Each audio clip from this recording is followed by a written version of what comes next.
Pro baseball and the state of Florida have an immense history together. Through the Spring Training Grapefruit League and the two pro teams here in Florida, baseball has become almost a year-round event here in Florida. What did it take to get these teams here? What are the problems that face Florida's pro teams today? And what's being done to bring back fans filling the seats? So on today's show, I speak to Mark Lettler of the Tampa Bay Sports Commission and Tommy Hutton of the Marlins to answer all these questions and more.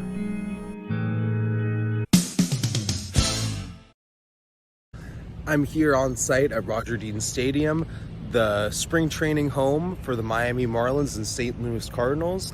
This stadium was built in 1998 and has been the spring training home for the Miami Marlins, St. Louis Cardinals, and the former home of the Montreal Expos. Spring training baseball has been a constant in the state of Florida for decades upon decades before professional teams made it to the state. The Marlins spring training clubhouse is right behind me, and there's actually a practice going on the practice field right now. But as we all know, the Major League Baseball season has been underway for over a month and a half now, and we're far removed from spring training, and the team's down in Miami now, but spring training in Florida has been a constant actually since 1899 when the Philadelphia Phillies spent 2 weeks in Jacksonville. It resumed back in Florida in 1913, and since 2010, 15 out of the 30 MLB teams spend their spring training in Florida in what is called the Grapefruit League. Roger Dean Stadium is one of the 35 different sites that have held spring training in Florida. Only the Anaheim Angels, Milwaukee Brewers, Seattle Mariners, San Diego Padres, Colorado Rockies, and Arizona Diamondbacks have yet to have spring training in the state of Florida. Roger Dean Stadium is located in West Palm Beach, Florida, which has hosted several major league teams for spring training for 63 years.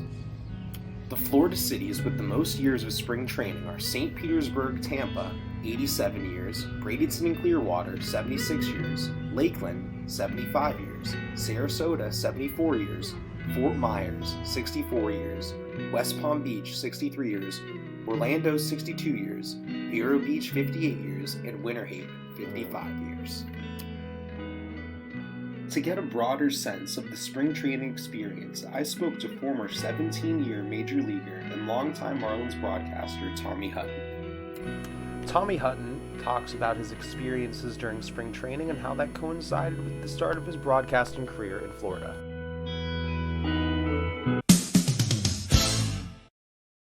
So you played, in your Major League career, you played for the Dodgers, the Phillies, the Expos, and the Blue Jays. And all of theirs, I did some research, and the Dodgers spring training was in Vero Beach, Phillies spring training was in Clearwater, Expos was in Daytona, and the Blue Jays were in Dunedin. So think back to your first time you stepped on the field in one of those minor league stadiums for spring training, and what was the buzz surrounding this baseball in Florida, because we'd yet to have a professional team? Well, first of all, I give you a good little piece of trivia. I am the only person to have ever played for and broadcast for both Canadian teams. Really? Yeah, there's a lot of guys who played for both Montreal and Toronto, but I played for both, and then I broadcast for both Toronto and Montreal. But to go back to, I was a young kid, 18 years old, out of Southern California, and to come to Vero Beach, that was quite a journey for me. You know, a young kid around a lot of the Dodger players that I grew up. I was a fan of the Dodgers because I grew up right outside Los Angeles. So that was a thrill for me, just being around and rubbing shoulders with Sandy Koufax and Don Drysdale and all those guys like that. Then when I got I can think of stories of every city. When I got traded to Philadelphia, our spring training was in Clearwater, Florida, and it was in Clearwater, the first, I think, in 1974, where I met my wife, a future wife, and we've been married 48 years. So if not for getting traded to the Phillies and going to Clearwater, who knows? That's awesome. And then Dunedin, where the Blue Jays were, my oldest son was born in the off season in Dunedin at one of the hospitals there, right pretty near the ballpark where we had spring training. And then the Expos, the first couple of years, the Expos were in Daytona Beach. Then they came down to West Palm Beach. And the reason we've lived here in the West Palm, Palm Beach Gardens, actually, the reason we've lived in this area all this time is because when we came here with the Expos, we loved the area and we decided to, put up roots here. We've been here over 40 years, a little over 40 years. So that's all those things. And I was with Toronto doing actually from 1990 through 1996. I did about 25 or 30 ESPN games, and I did 75 Blue Jays games. And so it was during 93 when the Marlins became a baseball team, I got a franchise, that all of a sudden it was nice because when I came home and had time off in between an ESPN telecast or Toronto, I could stay tuned with baseball because there was a team in the area. And my good friend Gary Carter was the first analyst for the Marlins on TV with Jay Randolph.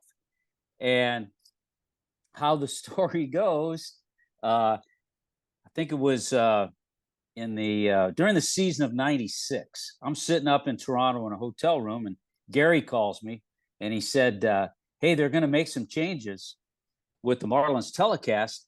You ought to apply. We maybe could work together. He was all excited about it. So I made a few phone calls. I started inquiring, and our season ended. It became the off season. And the more I inquired and the more I went back for different interviews, I found out that they were actually letting Gary go, and that they were looking for me as an analyst. So, and we were good friends. We are good friends and were until he passed. But so that's how that happened. I ended up finally finding that out, but then they offered me the job, and I wanted to get here at home. So 97 was the first year. And of course that was their first World Series. So it was a perfect fit for me. Yeah. I mean, I'd been in Toronto during 92 and 93 when they won the World Series. And then I was able to come here, and the first year for me here in 97, they won the World Series. So that was pretty exciting. Spring training baseball gave Floridians their first taste of Major League Baseball. And in the 1980s, the cities of Tampa and Miami made their bids to Major League Baseball to expand into their cities. I spoke to Mark Lettler, a member of the Tampa Bay Sports Commission, a commission that helps bring large sporting events and teams into the Tampa Bay region to get a better sense of how the Tampa Bay Rays came to be.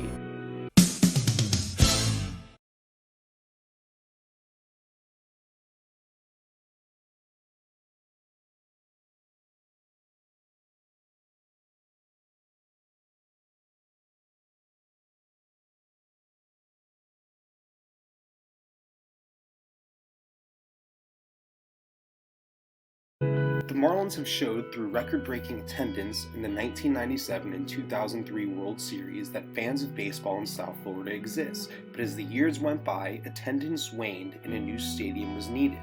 But even with the new stadium, attendance continues to drop. Through the World Baseball Classic in 2017 and this year in 2023, it has been proven that there is a vibrant hotspot of baseball fans in the Miami region, which is such a vibrant city, home to people of all walks of life. So I speak to Mr. Hutton about what the Marlins can do to keep those fans filling the seats.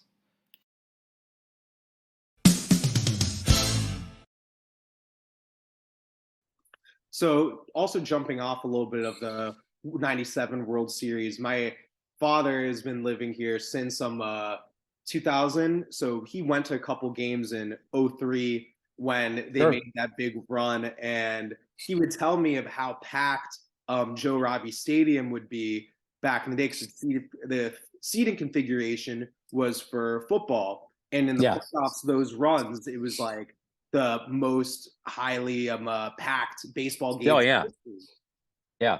So we've seen more recently with the World Baseball Classic that there is a large baseball fan base in South Florida and in the Miami area, but it's been hard for the Marlins both in 2017 and now to keep that momentum going in terms of fans showing up to the stadium. So what would you say is a way for the team, what they can do to get the fans back filling the seats? Well, first of all, I think people forget in 97 and also in 2003, it wasn't packed really until late August and September. People started to have an interest. Mm-hmm. So the bottom line is I've been through all the different ownerships through Wayne Huizenga, John Henry, Jeffrey Loria, and now Bruce Sherman.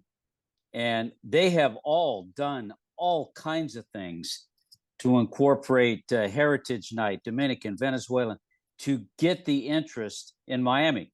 The bottom line is people in Miami will come out if the Marlins have a 15-game lead in August and everything, and it looks like they're going to get to the playoffs. They have a chance of coming out. And really, I don't care what you do. There's so many things to do, so many other sports. Yeah. I was talking to somebody the other day, and they were saying, well, look at San Diego. They draw great. Well, you know what? San Diego doesn't have a hockey, an NFL, or an NBA team. So the San Diego Padres are the only game in town. So with the choices here and with the fan base that's from all over, I still, I probably make some people upset when I say this, but I talk to people who moved down here, which many do, from New York and New Jersey, Philadelphia. You know what? They're still Phillies fans, Yankees fans, or Mets fans. It doesn't matter if they move here. And their kids are going to be Philly fans, Met fans, or Yankee fans. And so they don't pass it on to generation to be, well, you live in Florida and I used to be a Marlins fan. Well, so if the Marlins win, I think certainly people will come out. I know people will come out if they win. They've tried all kinds of things. They do tremendous things in the community. Their community program is great. They reach out to all different aspects of that, but it's still getting people in the seats and following the club. And from looking at it as a player standpoint, it doesn't upset me too much as a broadcaster, but I'd get upset as a player if I came out and played and half the crowd was rooting for the other team. Yeah. We're the only city that you see that. You don't see that in St. Louis or Chicago or New York or Philadelphia or Los Angeles. They all root for their team, the home team. We don't have that here, and I think for players, it's frustrating. I then bring up to Tommy Hutton that contingents of the Marlins fan base find it hard to get invested and invest in tickets year after year because of different ownerships having a fire sale of the team's star players. I would say, from a fan's perspective, as someone who's followed the team throughout several ownerships, I feel like every time fans get attached to players or their hopes up, they've had their hearts ripped away either. Yeah, but that's just an excuse because you know what? That happens in every city. Yeah. You think Washington got their hearts ripped out when Bryce Harper left? When Scherzer was gone? Yeah. They didn't get a World Series with Harper. They got it without Harper, actually. Yeah. So if you look at every team, you're going to lose players. It just happens, with the exception of all the teams that have $200 million payrolls. Yes. Then they can handle it. The two Major League Baseball teams in Florida have contrasting problems at the moment. For the Marlins, fans don't show up because of their losing product, even with their new stadium. And for the Rays, who have a winning product, their outdated stadium is seen as the major reason for their lackluster attendance. I bring up this interesting comparison to Mr. Hutton. I also lived in St. Petersburg, so I've been around I was around the Rays for the last 3 or 4 years, and it's weird to me because baseball in Florida, I feel like the Marlins and Rays, their problems are like, they kind of coincide, because with the Marlins, it's like, oh, fans aren't showing up because they're not winning, but they have a brand new stadium. And with the Rays, it's like the stadium is in complete disrepair. It's in a bad area, but they've been winning. But they're winning. Yeah. But it's like people are still not really going. Well, here's another comparison, and it tells you a little bit about South Florida fans. Yeah. You could tell them, and this was the matchup opening day, but you're going to have a good crowd opening day anyway. But if the Mets come to town and you're going to have Alcantara pitching against Verlander, that's not going to pique anybody's interest. The Met fans are going to show up. Their fans are going to be there yelling, "Let's go Mets." And the Marlins, what few fans they have, they're going to be there. You're not going to get a whole bunch of people that say, "Oh man, Verlander and Alcantara tonight. We got to be out there." They just don't look at baseball that way. Now, I don't know why. I then asked Mark Lettler about what is being done to keep the Rays in the Tampa Bay region.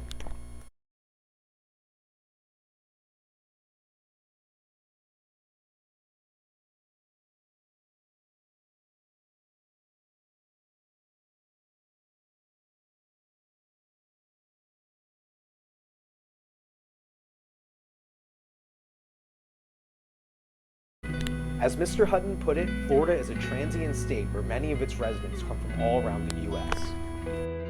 While the Rays' future in Florida was more up in the air over the last half-decade, it is incredible for the state of Florida that they are staying and redeveloping the former site of the stadium as an economic hub.